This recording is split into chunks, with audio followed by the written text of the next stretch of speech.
안녕하세요. 음악이 영화를 만났을 때 진행의 JR입니다. 거북선은 임진왜란 당시 기존 조선 수군의 주력함이었던 판옥선을 개량한 것으로 지붕을 더 씌워 방어력을 높이고 포문을 많이 설치하여 공격을 용이하게 하도록 구조를 변경해 앞에는 용머리 포문을 달아 돌격전에도 용이하게 설계되었습니다. 일본 수군의 전술은 배에서 직접 사격을 하는 것보다 기동성이 빠른 배로 근접해 올라타 배를 뺏거나 불로 태우는 것이었기 때문에 오칠한 나무 지붕에 쇠못을 빼곡하게 박은 거북선에는 상륙 자체가 불가능하여 통하지 않았고, 거기다가 근접을 허용하지 않을 정도의 화력으로 격침시켰기 때문에 해상의 요새 수준의 유용을 자랑했다고 합니다. 이순신 장군이 직접 철갑선인 거북선을 개발했을 거라는 통념이 있으나 사실 조선 수군의 주력은 판옥선이고 거북선도 이미 고려시대에 비슷한 형태로 개발되었고, 태종실록에도 거북선에 대한 언급이 2번 나오는데 임진왜란 당시의 것과는 같을지는 설계가 전해지지 않아 알 길이 없답니다. 거북선은 많은 적과 충돌하여도 적이 능히 해하지 못하니 승리에 좋은 계책이며 다시 견고하고 교묘하게 만들게 하여 전승의 도구를 갖추게 하소서라는 구절로 보아 임진왜란 때의 거북선과 같은 충분한 방어와 공격 장비를 갖춘 것으로 추측되고 있고, 분명한 것은 이순신 장군이 이런 거북선을 보완 설계하여 일본 수군과 해전에서 전패를 안기면서 두려움의 존재로 영원히 남아있다는 사실입니다.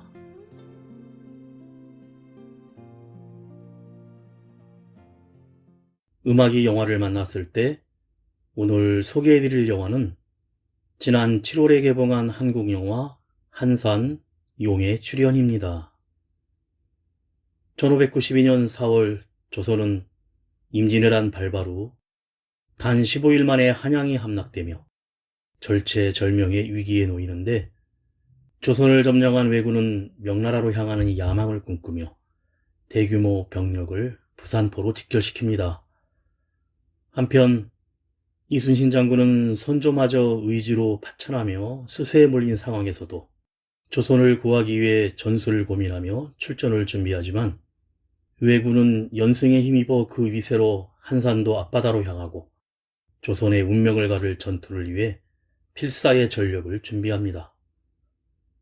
1592년 음력 7월 8일 한산도 앞바다에는 압도적인 승리가 필요한 조선의 운명을 건 해상 최고의 해전이 펼쳐집니다. 먼저 가수 브라운 아이즈가 부르는 점점 듣고 영화 이야기 시작합니다. 점점 더 멀어지나 봐. 걷고 있는 날 때론 며칠씩 덜하게 지내. 점점 널 잊는 것 같아. 먼 일처럼 점점 넌 떠나가나 봐. 하루는 미치고 다음 날이면 괜찮아졌어.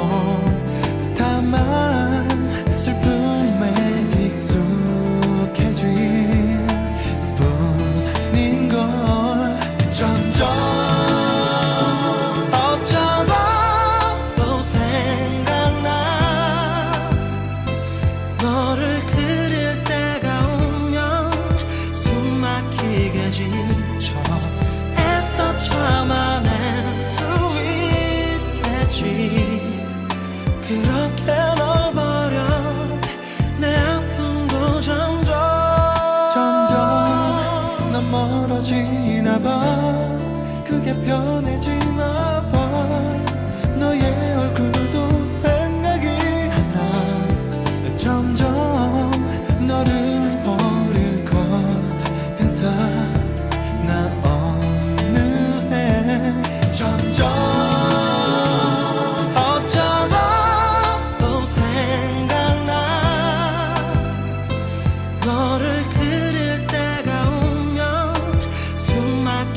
지쳐 애써 참아낸 스윗했지 그렇게 널 버려 내 아픔도 점점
저 와키자카 문항컨대 수적 열세 속에 조선 남쪽 지역 군사들을 격퇴해 북진 중인 아군들의 걱정을 덜고 한양을 온전히 지켜냈습니다.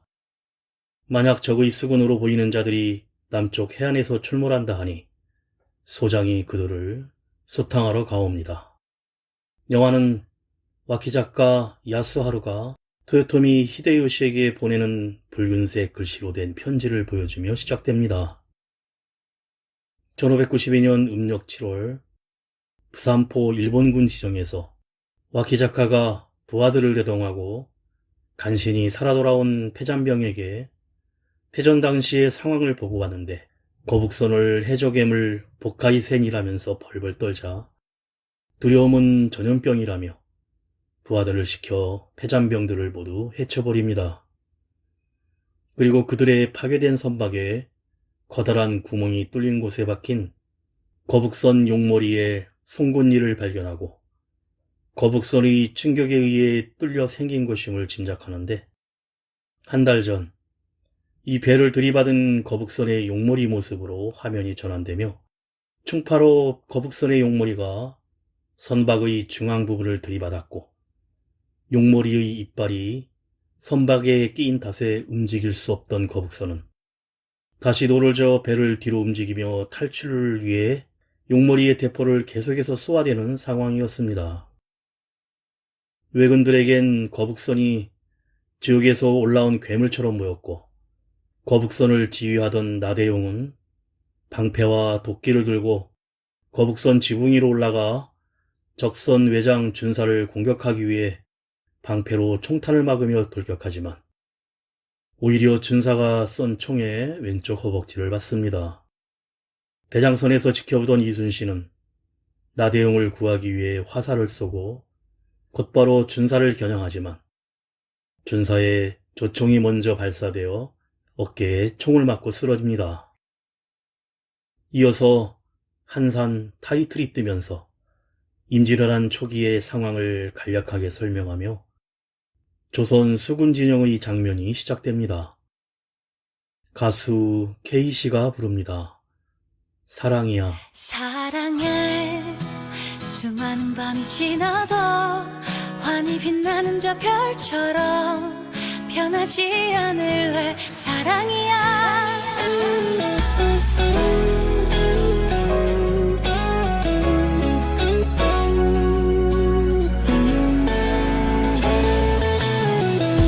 사랑할 줄 알았어 널 처음 본 그날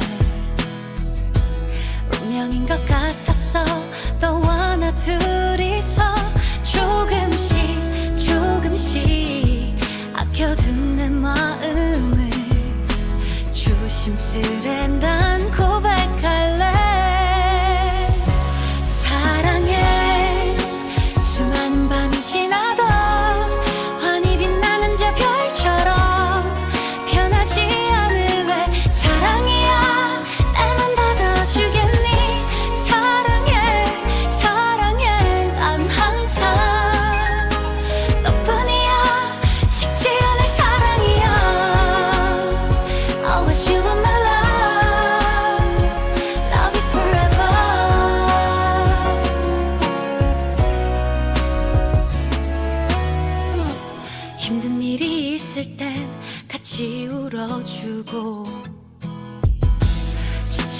괜찮다 손 꼭 잡아주는 한 걸음 한 걸음 다가온 너란 행운 하루하루 매일 감사해 사랑해 수많은 밤이 지나도 환히 빛나는 저 별처럼 변하지 않을래 사랑이야 내 맘 받아주겠니 사랑해 사랑해 난 항상 너뿐이야 식지 않을 사랑이야 넌 모를 거야 얼마나 내가 눈물 나도록 너를 사랑하는지 사랑해 수많은 날이 지나도 저기 뜨거운 태양처럼 변하지 않을래 사랑이야 내 맘 모르겠니 약속해 시간이 흘러도 영원토록 식지 않을 사랑이야 Always you are my love Love you forever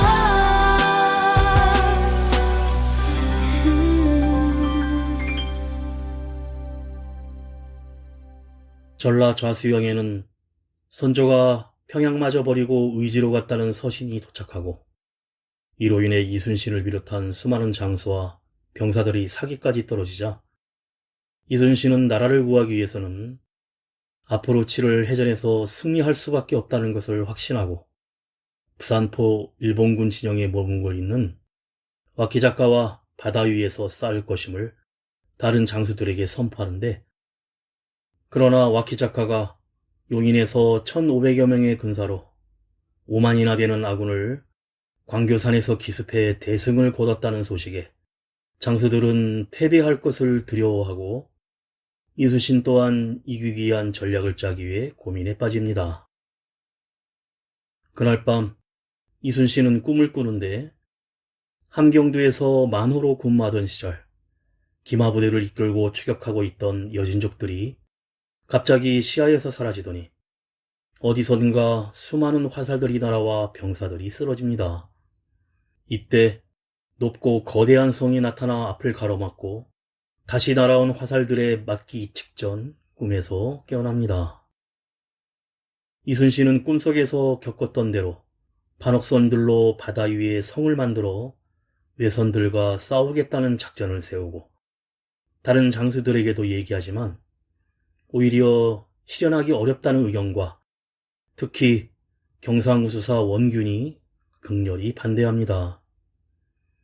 얼마 후 일본군 포로들을 신문하는 자리에서 이순신을 노려보다 벌떡 일어나 들이받는 일이 발생하는데 그는 이순신의 어깨에 총을 쐈던 외장 준사였고 이순신과 독대를 하며 이 전쟁은 무엇이냐고 묻자 이에 이순신은 의와 불의의 싸움이라고 답하자 자신의 상관은 혼자서 살기 위해 부하들을 방패막이로 쓴 반면 이순신은 부하들을 위해 앞장서는 것을 보고 감명받았다며 전향하여 항외가 됩니다.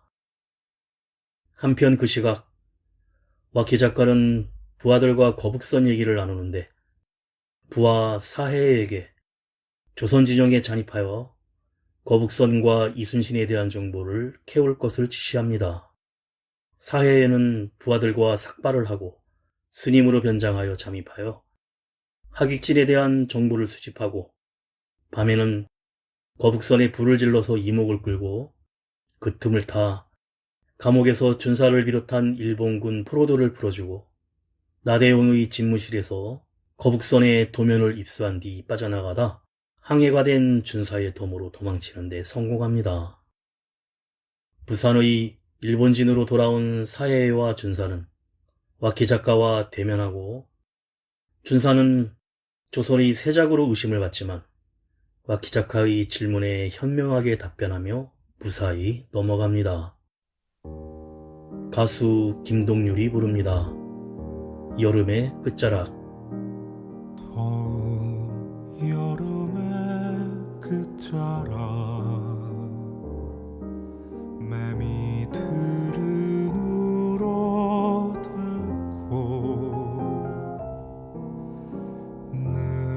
느리느리 읽던 책 한 권 빼고서 스르르 잠든다. 내가 찾아간 그곳은 꿈에서만 볼 수 있는 아침이면 까마득히 다 잊혀질 아득히 먼 그곳. 가물가물 일렁이는 누구일까. 애타게 떠올려봐도 무엇을 찾고 있는지 코끝이 시리다.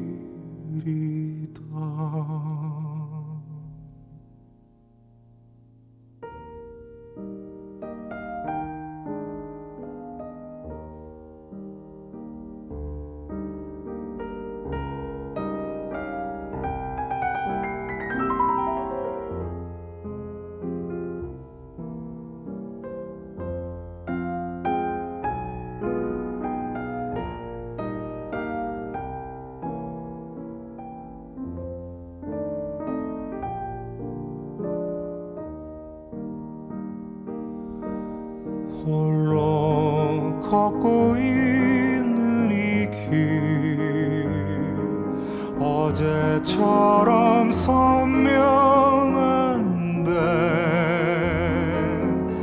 이 길 끝에 나를 기다릴 누군가 마음이 급하다.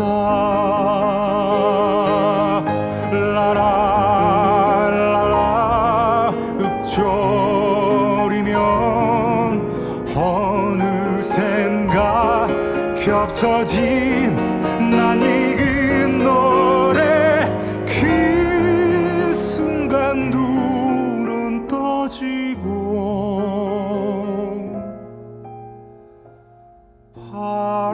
바람만 흐른다.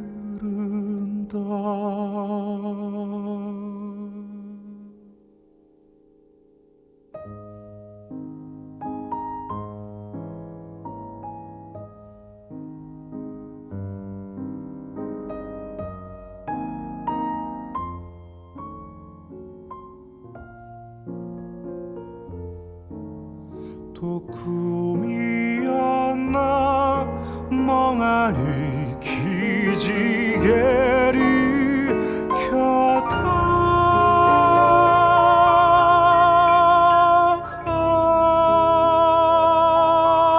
켜다가 젖어 있는 내 두 눈을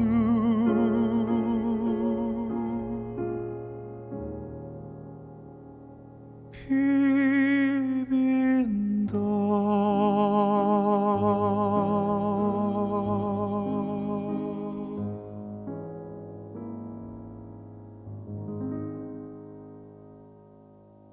외장 와키 작가는 경쟁자인 외장 코바야카와가 도와준다면 확실하게 이순신을 무력화하고 전라도를 장악할 수 있다며 대가로 전라도를 모두 주겠다는 제안을 하자 바다에 함대를 이끌고 갓도 요시아키 일행이 도착하는데 오늘 밤 자정에 출정한다는 와키 작가에게 가토가 칼을 겨누며 화를 내고 부하들도 칼을 뽑아 대치하는 험악한 분위기에서 와키 작가는 도요토미 전하의 뜻이라며 침착하게 대응하자 가토는 칼을 거두고 나가버립니다.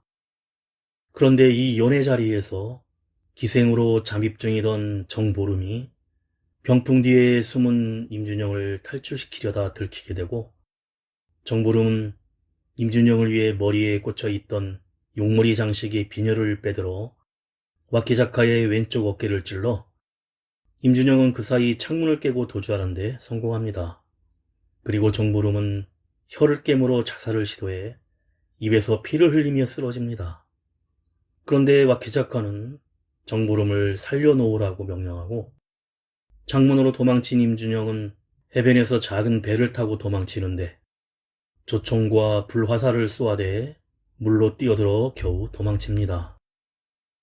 그 후에 와키 작가의 세작 색출 명령으로 부산포의 조선인 남성들은 무작위로 참수를 당하는데 멀리서 지켜보던 와키 작가는 이번 참에 계획했던 또 다른 일도 처리하자고 합니다.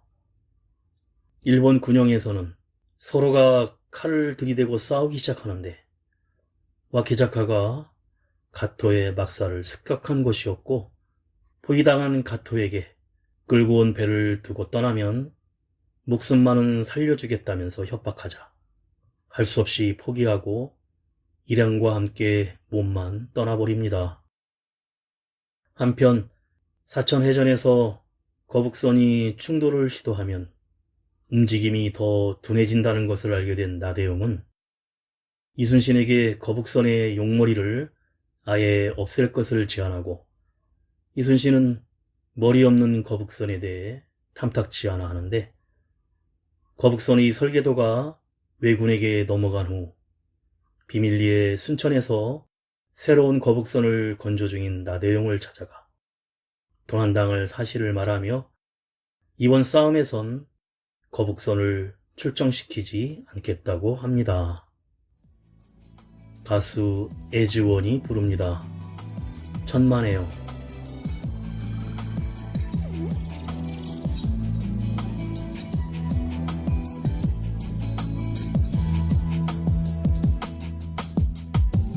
그가 먼저 나간 뒤 홀로 남아 리필을 정했죠.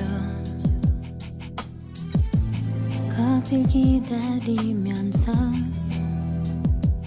잠시 화장을 고쳤죠.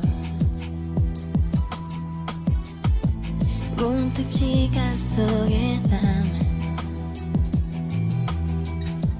그가 생각이 나죠.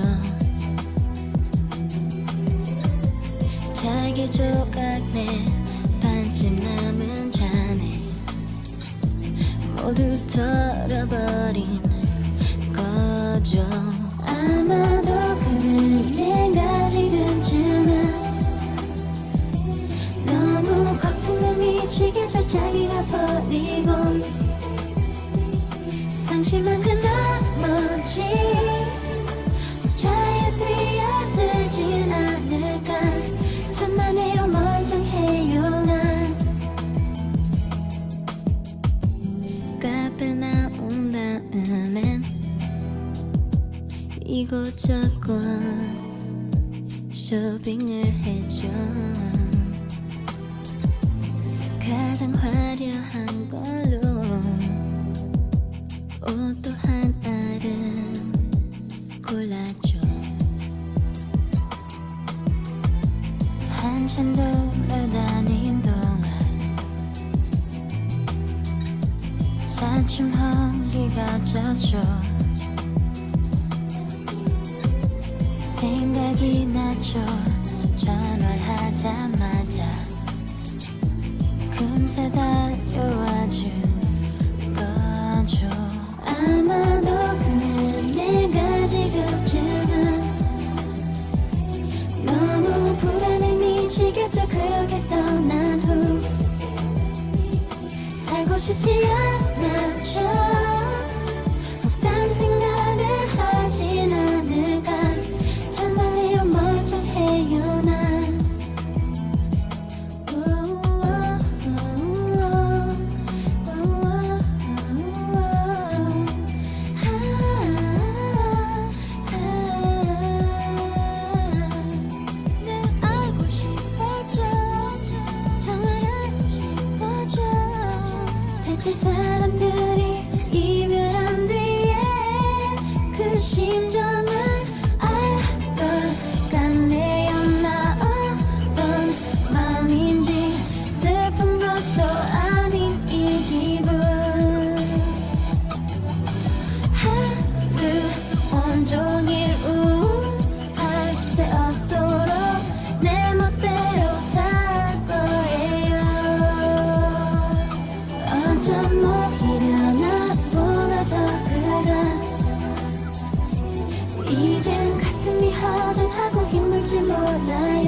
와키 작가는 구로다가 보낸 서신에서 히데요시가 기대를 걸고 있으며 명나라 텐진으로 상륙하여 명을 칠 것을 명령했다는 내용과 그 신뢰로서 조선과 명나라의 지도가 그려진 황금 부채를 하사받습니다.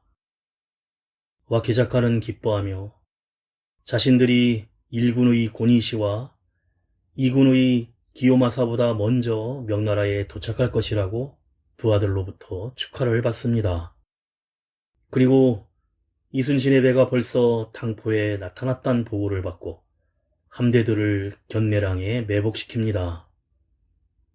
그 시각 견내랑에 외선들이 매복 중이라는 정보가 도착하자 이순신은 견내랑은 폭이 좁고 물살이 강하기 때문에 적들을 한산도 앞바다로 유인하여 하객진으로 싸워야 한다는 작전을 세우자 경상우수사 원규는 하객진을 여기서 쓰는 것은 안 되며 차라리 견내랑에 매복되어 있는 적들을 돌격해 기습하자고 주장하고 이순신은 그것이 그들이 작전이라며 원균에게 외선들을 한산 바다로 유인해달라고 하자 원균은 자기 보고 죽으란 것이냐며 단칼에 거절합니다. 그러자 이곳 물길을 잘 아는 광양현감 어영담이 지원하자 경상우수군의 이운용과 이영남이 경상도의 물길을 전라 자수군에게 맡기는 것은 큰 조롱거리가 될 것이라며 어영담과 합류하겠다고 합니다. 드디어 결전의 시간, 안개가 자욱한 견내량에서 와키 작가는 중앙 본진에서 이순신의 함대를 기다리고 좌우에 와타나베와 마나베의 함대를 각각 매복시켜 둡니다. 이순신의 함대는 한산 앞바다에 주둔하며 어영담이 이끄는 판옥선 세 척이 견내랑 내부로 들어가는데 어영담은 적 함대를 한산 앞바다로 유인하는 것이 목적이기에 함포 응전을 하되 일정 거리를 유지하라고 합니다. 안개로 인해 와키 작가 측에서는 함선 숫자를 파악하지 못하고 그저 조총으로 쏘아대며 계속된 대치 속에 적들이 움직일 기미가 없자 이순신은 예비에 둔 판옥선 몇 척을 추가 투입하고 한창 교전 중이던 어영담은 점점 탄환과 화약이 떨어지고 안개도 거치면서 함선이 노출되고 맙니다. 그러자 매복 중인 시치에몬과 사해의 배들이 기습을 하자 어영담은 이때 후퇴를 지시하는데 이를 추격하는 와나베에게 와키 작가는 추격을 하지 말란 명령을 보내지만 추격을 계속하여 결국 판옥선과 외선은 백병전까지 하며 치열하게 맞붙습니다. 그리고 와키 작가의 한포 공격까지 받은 절체절명의 순간 도착한 이응용의 판옥선의 포격에 어영담은 위기에서 벗어나고 견내랑 밖으로 서서히 빠져나옵니다. 가수 페퍼민트가 부릅니다. 평생 함께하고픈 사람. 내게 행복만 주는 사람, 평생 함께하고픈 사람, 그게 바로 그대라는 걸 알고는 있을까요? 내가 그댈 지켜줄게요. 언제나 곁에 있을게요. 사랑해요. 고마워요. 변하지 않을게요. 사랑스런 눈으로 나를 바라봐줄 때면 두근두근 떨려. 나지막한 목소리로 내 이름 불러줄 때면 맘이 자꾸 녹아. 나만 바라봐주는 그대를 볼 때면 온 세상 다 가진 듯 행복해.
여전히 와키자카 본선들이 움직이질 않자 이순신은 함대를 한산 앞바다에서 견내랑 입구까지 이동시키는데 이제 조류마저 아군에게 불리하게 바뀌는 상황에도 바로 그것이 노리는 작전이었고 그렇게 외선들과 서로 맨눈으로 식별할 수 있는 거리에서 대치하게 됩니다.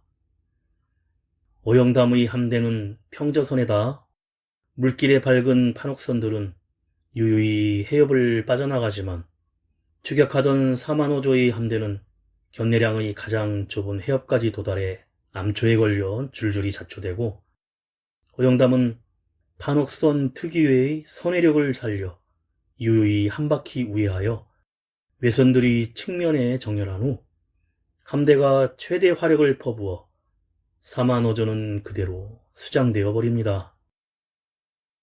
물고기밥이 된 사만호조의 함대를 뒤로하고 해협을 빠져나간 조선해군은 진영을 정렬하는데 이때 좌수영을 차지하고 전주성까지 치고 올라가려는 수륙병진작전의 육상왜군의 지휘관인 코바야카와가 웅치를 돌파했을 거라 생각한 와키자카는 결국 한산 앞바다를 향해 진격을 명령하고 이에 이순신은 후퇴하는 척 유인하는 하객진을 지시하는 신호연을 띄웁니다. 하지만 와키자카는 자신이 경험했던 하객진을 상대로 승리한 기억을 떠올리는데 다케다 신겐이 도쿠가와 이에야스의 하객진을 측면을 급습하여 전멸시켰었고 학이 날개를 펼치기도 전에 잡아먹히게 생겼다며 계속 조선 수군의 배를 쫓아옵니다. 엄청 속도가 빠른 외선에 오영담의 함대와 진영 가운데에 있던 원균의 함선까지 위협을 받자 겁먹은 원균은 발포 명령이 아직 떨어지지 않았음에도 멋대로 한 포를 쏴대는데 하객진이 펼쳐지기도 전에 월선거리까지 쫓아온 시치에몬의 외선 앞에 포탄도 다 떨어진 절체절명의 상황에 놓인 원균이 당황해하는 순간 강한 포탄이 시치에몬의 배를 격파시키더니 전혀 모습을 드러내지 않던 거북선 세 척이 아군 함대 뒤편에서 나타나며 계속 포탄을 퍼붓습니다. 이순신은 애초에 사천해전에서 결함이 있는 거북선을 투입할 생각이 없었지만 새로 설계하고 만들어진 거북선은 돌격선 이상의 활약을 보일 것이라는 나대용의 설득에 몰래 기존형 2척의 거북선과 신형 거북선 1척을 매복했던 것입니다. 가수 버블사운드의 노래입니다. 꽃길만 걷자. 꽃이 피어있는 길 내 손잡고 걷는 너 예쁜 미소를 보이며 나를 바라보고 있는 너 나와 함께 꽃길만 걷자던 너의 얘기에 웃으면서 걷는 그 길 너무나 설레요 나와 함께 꽃길만 걷고 싶단 너의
함께 평생 네 삶의 꽃길 웃으면서 함께 하자던 그 말을 꼭 기억해도 넌 세상에 단 하나뿐인 내 트로피 맘 편히 생각해 내 옆에 있어주길 바래 영원히 행복해 미치겠어 매일이 더 기분 좋은 내일이 기다릴 걸 확신하니까 걱정 말고 marry 너와 me 함께 꽃길만 걷자던 너의 얘기에 웃으면서 걷는 그 길 너무나 설레요 나와 함께 꽃길만 걷고 싶단 너에게 약속할게 함께 걷자 나와 함께 꽃길만 걷고픈 나의 얘기에 웃으면서 걷는 그 길 너무나 설레요 너와 함께 꽃길만 걷고 싶은 이 맘을 약속할게 함께 걷자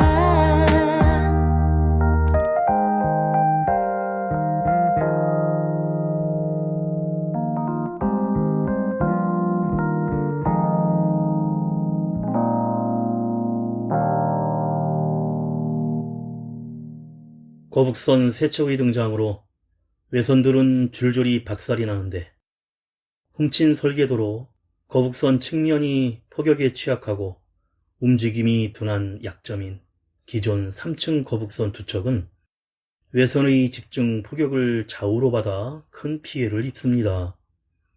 하지만 신형 거북선은 2층으로 낮은 데다가 용머리를 움직여 선체 내부로 숨기고 마치 위험에 처하면 재빠르게 머리를 등딱지 속으로 숨기는 거북과도 같은 모습으로 외선들을 들이받아 다시 용머리를 꺼낸 후 대포를 발사하며 사해의 함선을 박살내고 사방의 외선들이 거북선을 둘러싸자 전후 좌우 사방으로 함포를 일제히 발사하며 적선들을 격파시켜버립니다.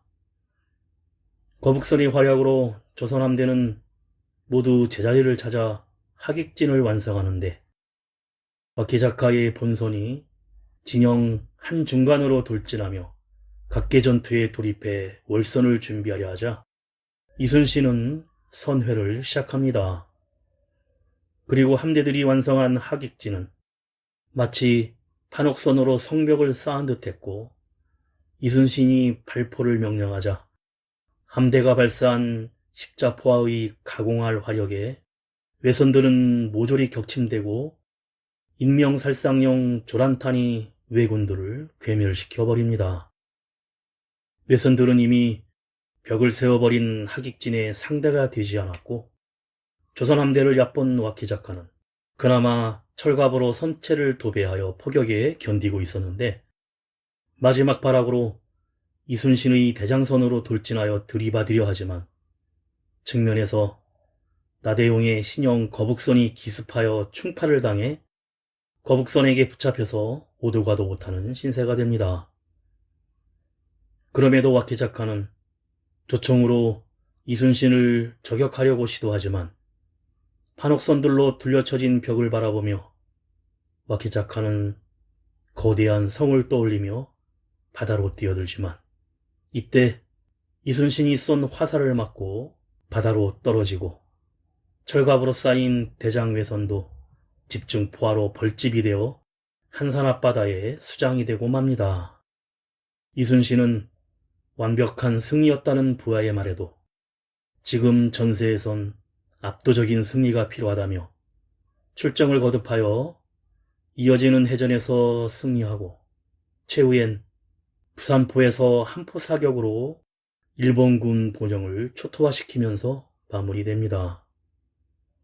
그런데 한편으로 정보름을 탈출시킨 뒤 준사는 의병장 황박을 비롯한 의병들에게 자신이 항외라는 사실과 왜군의 작전을 알려 이후 웅치고개에서 의병들이 왜군과 전투를 벌이고 황박과 의병들이 장렬히 전사하지만 준사는 피로 물든 조선군의 길을 들고 함께 돌격하는데 기에는 오를 의자가 쓰여 있었고 이 전쟁은 의와 불의의 싸움이라는 이순신의 말을 나타내고 있습니다. 얼마 후 삼도수군 통제사가 된 이순신은 이억기와 함께 함산도의 해변을 거닐며 한산이란 이름이 참 괜찮지 않냐고 묻고 작은 승리에 이어 적에게 큰 타격을 줄 결정적인 승리가 기다리고 있을 것이라고 합니다. 그리고 새로 한산도에 건설되고 있는 삼도수군 통제영에서 거북선이 도착한 것을 외치는 큰 목소리와 함께 영화는 끝이 납니다.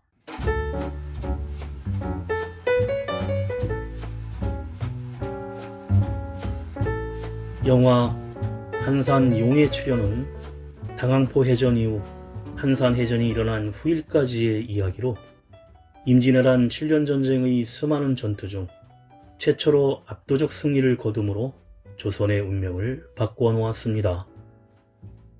왜군들에 의해 한반도가 쑥대밭이 되어가는 가운데 유일하게 승전보를 울린 이순신은 1545년생으로 지천명을 앞두고 국난 속에 오직 백성을 지키기 위해 전장으로 나서 전쟁에 지침이 없던 시절에 이순신을 담아냈는데 김한민 감독은 한산해전에서 지장 지혜로운 장수, 명량해전에서 용장 용감한 장수, 누량해전에서 현장 현명한 장수의 이순신을 그리고 싶다고 합니다.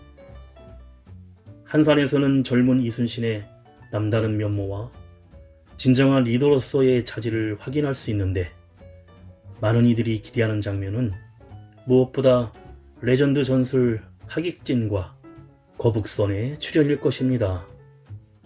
하객진 전술과 거북선의 활약을 스크린을 통해 생생하게 확인함과 동시에 밀려오는 감동과 카타르시스를 느낄 수 있는데 한산대첩은 총 56척의 조선 배와 73척의 외선이 싸워 47척을 격파, 12척을 납포하고 왜군 9천여 명을 전사시켜 임진왜란 전투 중 최초로 압도적인 승리를 거둔 해전입니다. 그리고 조선 해군은 사망자 3명, 부상자 10명, 선파 0척이라는 놀라운 전과를 이루었다고 합니다.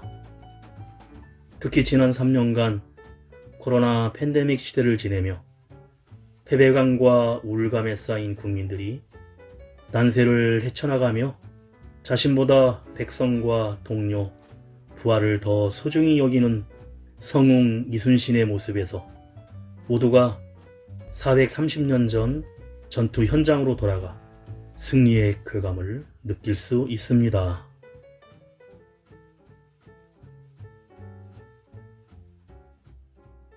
음악이 영화를 만났을 때 오늘 소개해드린 한국 영화 한산 용의 출연이었는데요.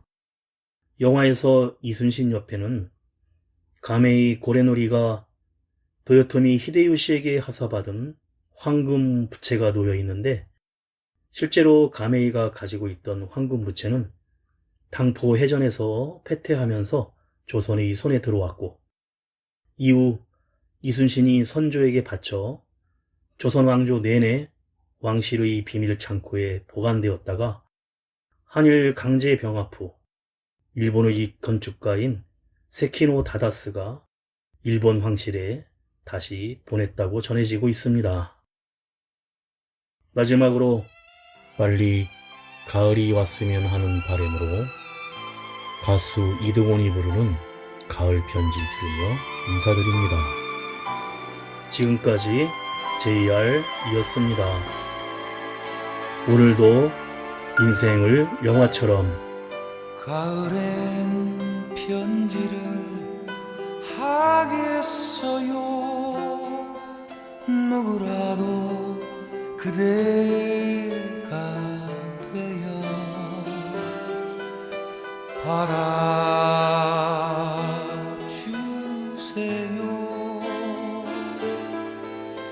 낙엽이 쌓이는 날 모르는 여자가 아름다워요.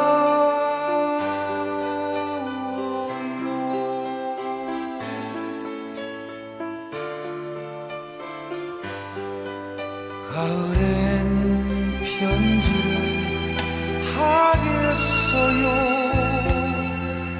누구라도 그대가 되어 보내주세요.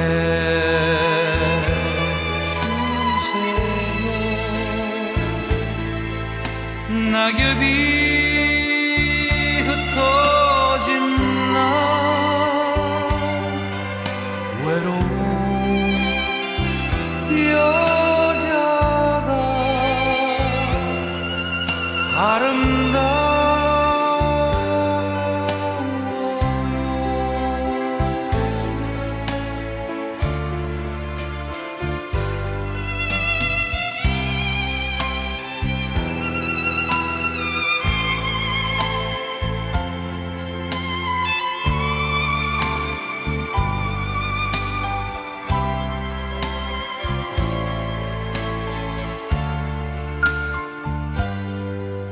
가을엔 편지를 하겠어요. 모든 것을 헤매인 마음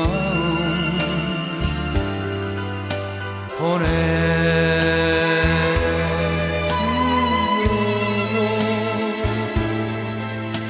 낙엽이 사라진 날 헤매인 여자가